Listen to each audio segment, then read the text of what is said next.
자, 지난밤 사이 미국 시장의 분위기를 생생하게 전해드리겠습니다. 이항영의 월가이드 시간이고요. MTN 이항영 전문위원 함께하겠습니다. 어서 오세요. 네, 안녕하세요. 네. 자, 혼조세를 보이던 미국 증시가 결국 하락 마감했고 다우는 보합에서 끝났어요. 어떤 일이 있었던 걸까요? 네, 특별한 일이라기보다는 어제 연장선상으로 네네. 좀 이해하시면 될 것 같습니다. 최근에 어떤 적극적인 금리에 대한 기준금리 인상 조치가 지금 5번, 6번 연속으로 있었잖아요. 네. 그럼에도 불구하고 지금 경기가 물론 물가도 마찬가지지만 경기가 이렇게 꺾인다는 느낌을 별로 들지 못하고 있는 지표들이 꾸준히 나왔단 말이죠. 바로 이 부분에 대한 불안감. 이제 막상 일주일 앞으로 다가온 연준에서 뭔가 또 멘트나 이런 것들이 뭔가 아주 좀 시장에 밝기보다는 결국은 이런 상황에서 내년에는 결국 리세션이 들어가는 것이 아니냐라는 시각이 분명히 다시 팽배해 있습니다. 물론 전혀 새로운 건 아니지만 이런 뭔가 좀 불안한 감이 지금 시장이 좀 사이에 따라 보셔야 되겠습니다. 물론 가장 중요한 것은 다음 주에 발표될 점도표를 통해서 상당히 지금 어떤 희미하게 보이던 것들이 좀 명확해질 텐데요. 그때까지 뭔가 시장에서 적극적인 방향성을 베팅하기는 지금 쉽지 않다라고 보셔야 되겠습니다. 그렇기 때문에 지금 S&P 500은 200일선에서 다시 내려오면서 지금 4천선 그 주위에서 지금 맴돌고 있거든요. 딱 그런 상황으로 이해하시면 되겠습니다.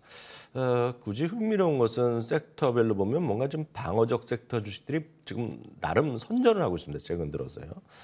헬스케어나 필수 소비재 등 3개 섹터만 올라갔고요. 나머지 소위 성장주라고 이런 것도 분류되는 것들 쉽게 얘기해서 미국이나 한국의 개인 투자가들이 선호하는 것들은 재미없거든요. 네네. 딱 그런 상황에 이 연장선상이다라고 보셔야 되겠습니다. 유가는 저 하락 쪽에 베팅하는 모습이 뚜렷해지고 있습니다. 2.4%가 떨어져서 72달러 수준에 들어갔습니다. 휘발유 가격은요, 물론 미국이죠. 3.32달러가 평균이 나오고 있는데요. 작년 평균 가격이 3.36이기 때문에 작년 이전 수준으로 내려가 있고요. 일부에서는 굳이 얘기 말씀드린 가스버디 같은 경우는 집계하는 기간 중에 하나인데요. 여기는 지금 크리스마스 이브 전에 3달러 이하 갈 수 있다는 얘기까지 하고 있습니다. 그러니까 그런 정도로 지금 유가가 좀 내려가고 있다고 보셔야 되겠고요. 10년물 금리는 3.4% 초반까지 내려간 것도 흥미롭습니다. 리세션의 우려 있지만 여하튼 지금 상황이라고 보셔야 되겠고요. 미국 달러는 소폭 하락하는 모습. 참고적으로 미국보다 약간 선행하고 있습니다. 지금 캐나다의 기준금리 올릴 때도 마찬가지였는데요. 오늘 기준금리는 50bp 인상해서 4.25%로 올라가면서 15년 만에 최고치가 나왔다는 것도 참고하시면 되겠습니다. 네, 알겠습니다. 자, 이제 종목별로 한번 볼 텐데 저도 좀 깜짝 놀랐는데 팬데믹 때 굉장히 인기 많았던 주식 가운데 하나가 정말 크게 급락했었더라고요. 네, 맞습니다. 팬데믹 때 적자임에도 불구하고 인기를 끌었던 대표적인 주식들의 펠라튼 이런 것들이 있었고 주음 이런 거, 네네. 주음 물론 무지막지하게 올라갔던 것들인데요. 그 중에 또 하나가 이제 자동차 중고차 시장입니다. 그래서 카바나는 여러분들 사진 이미 기억하시는 분 많으실 것 같습니다. 예를 들어 그 자동차에 우리를 보면 타워식 주차장 그런 거 있지 않습니까? 자동차 자판기요. 그렇죠, 네네. 그렇죠. 예, 그렇게 놓고 자판기라고 이제 사람들이 해석했던 것인데 그만큼 중고차 온라인 모바일 플랫폼 이런 거를 갖고 나름 인기를 끌었던 건데요. 네. 돈을 제대로 번 적은 없거든요. 그 중고차 가격이 워낙 올라가고 이러다 보니 쉽지 않았죠. 그러다 보니 최근에 들어서 아주 재미없는 모습 보이면서 지금 파산보호 신청이 임박해 있다는 얘기하고 있고 오늘 그런 구체적인 얘기가 나오면서 43%나 급락을 했고요. 반면에 이제 늘 먹고 마시고 이런 것들이 지금 강하게 나와 있습니다. 캠프의 수비죠. 우리나라에서는 이제 이게 별로 인기가 없지만 미국에서는 기본 물량이거든요. 이런 네네. 것들이. 그래서 이런 것들이 언제 상당히 강했었냐면 팬데믹 초기 이런 것들이 막 사재기에 올라갔던 것들인데 1년 반 동안 재미없었습니다. 누가 더 사겠냐고 갖고. 근데 은근히 이런 것들이 올라가면서 최고가를 가고 있습니다. 6%가 올랐습니다. 물론 실적 가이던스로 올린 것도 분명히 하나의 요인이 있겠고요. 제너럴 밀즈는 여러 가지 브랜드가 있는데 우리가 많이 제가 선호하는지 모르지만 많은 분이 아시면 하겐다스로 유명한 것인데요. 역시 2.1%나 올라가면서 최고가를 가고 있고요. 데이터 관련해서는 몽고디비가 대표적인 기업인데 오늘 깜짝 실적 발표 나오면서 실적도 좀 전망도 나왔고요. 그러면서 나름 오늘 좀 반등한 것 정도가 특징이 되겠습니다.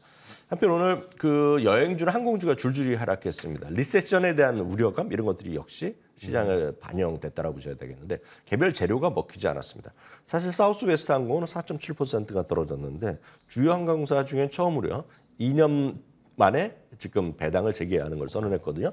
그럼에도 불구하고 오늘 리세션의 우려에 묻히면서 항공주, 여행주가 다 떨어졌습니다.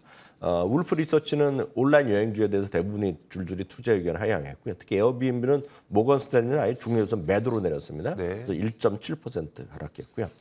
테슬라는 뭐 여전히 상당히 재미없는데요. 번스타인의 사쿠나기라는 애널리스트가 있습니다. 번스타인 사쿠나기 애널리스트는 애플이나 이런 거 성장주 주로 하는 분이 되겠고요. 사실 애플에 관련해서 베스트 애널리스트인데 여전히 뭐 중립 의견을 계속 주고 있는 사람입니다.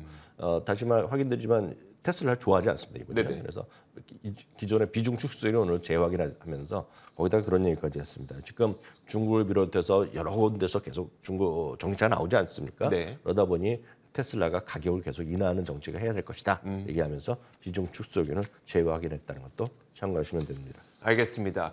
자, 이렇게 어려운 시장에서 그나마 누가 사준다면 참 고맙겠습니다만 사주는 사람이 참 없는 상태잖아요. 그때 자사주 매입이라도 해주면 참 좋을 텐데 올해 자사주 매입은 작년에 비해서 늘어나고 있어요? 아니면 좀 줄어들고 있어요? 그 2020년에 그 워낙 팬데믹 때 어려웠기 때문에 자사주가 안 됐지만 2021년에 상당히 회복하고요. 네. 올해도 우려가 있었지만 발표한 그 자사주 매입을 발표한 것 기준으로 보면 오늘 이번에도 1조 달러를 넘어서면서요. 지금 다시 한번 지금 최고 수준을 오늘 기록한 거로 좀 나오고 있습니다. 자사주 매입을 어나운스먼트 했다는 개념이 되겠는데요. 그만큼 말씀하셨던 대로 시장이 어려울 때 결국은 두 가지를 통해서 주주한테 어떤 혜택을 돌려주는 거거든요. 환원하는 거거든요. 가장 여러분들이 적극적인 것이 배당을 주는 거죠. 네. 뭐 현금 배당, 우리나라는 주식 배당도 있지만 배당을 주는 거가 되겠고요. 또 하나는 이제 자사주 매입입니다. 자사주 매입을 통해서 결국은 주주들의 가치를 올려주는 거죠. 우리나라 약간 개념이 다르지만 미국은 자사주 매입은 그냥 상장 주식이 없어진다고 보시면 돼요. 네네. 자본금의 개념이 아니기 때문에 우리는 약간 다릅니다. 그래서 우리나라는 주식을 사놨다고 어느 순간 다 풀고 이거 머리 아플 수가 있는데요. 미국과는 약간 개념이 그 부분에 잠깐 다르다라고 이해하시면 되겠습니다. 어찌됐건 오늘도요. 두 군데가 큰 기업이 두 군데가 자사주를 발표했습니다. 스테이트 스트리트라는 자산 운용사입니다. 스파이 운용사로 유명하고요. 미국에서 3위입니다. 1위는 블랙락이고 2위는 뱅가드, 3위가 스테이트 스트리트 운용사가 되겠습니다. 오늘 자사주 규모를 오늘 10억 달러를 지금 이번 분기에 이미 했거든요. 했는데 5억 달러를 추가하는 거 오늘 발표했습니다. 네. 이번 분기입니다. 이번 분기 오늘 무려 8%나 급등했다는 것도 특징적이 되겠고요. 로스요. 홈디포랑 비슷한 로스도 잘 아실 텐데요. 150억 달러 자사주 매입을 새롭게 발표했습니다. 오늘 역시 주가 2.5% 반등했다라고 이해하시면 되겠습니다. 알겠습니다. 자, 마지막으로 이제 다음 주에 가장 중요한 이벤트로 하나로 꼽히는 FOMC 과연 어떻게 나올 것 같으세요? 그 점도표를 이제 기억하실 분이 계시겠지만 점도표는 지난번에 9월달에 점도표 3개월에 한 번에 하는데요. 그 당시에 내년에 그 최고를 4.6을 제시했었거든요. 4.6이니까 우리로 보면 4.5에서 4.75, 그러니까 흔히 해서 4.75%까지 간다는 것이 9월이었고요. 그 이후에 지금 상황에서는 사람들이 기대하는 심리는 5% 훌쩍 넘어섰습니다. 네. 5.1 정도 갔던 것이 맞는데요. 말씀드렸다시피 다음 주에 가장 중요한 것은 점도표라고 보셔야 되겠는데요. 현재까지 보면 오늘 현재까지 보면 내년도 5월 3일입니다. 5월 3일에 FOMC 금리가 결정되는데요. 그 당시 5.25%로 25bp 올리는 것이 아마 마지막일 거라는 것이 지금 반영된 주가 이 가격이라고 보시면 되겠습니다. 페드워치 툴에서 보이는 거 되겠고요. 그럼 첫 번째 금리 인하는 9월에 나옵니다. 9월에서 25bp 내리는 것이 일단은 가장 현재까지는 가장 다수가 생각하는 것인데 이 모든 것이 결정되는 것이 명확해지는 것이 다음 주 목요일 날. 우리 시간은 금요일 새벽일 것 같은데요. 그렇죠. 그때가 아마 여러분들이 좀 주목하셔야 될 것 같다. 이렇게 말씀드릴 수 있겠습니다. 알겠습니다. 바로 전날에 또 CPI 발표 있고요. 그 바로 다음 날에 FOMC 회의가 있다 보니까 다음 주 그 이틀이 굉장히 바쁘고 굉장히 변동성이 또 큰 하루가 될 수 있어서 그 시점에 여러분들께서도 주의하시면 좋을 것 같습니다. 자, 미국 시장의 생생한 분위기를 전해드렸습니다. 이항영의 월가이드 시간이었고요. MTN 이항영 전문위원과 함께했습니다. 고맙습니다. 자, 저희 굿모닝 글로벌 여기서 마치겠습니다. 이어지는 출발 성공 투자 통해서 국내 시장에 대한 대응 전략 잘 세우시길 바라겠습니다. 저희는 내일 같은 시간에 찾아오겠습니다. 함께해 주신 여러분 고맙습니다.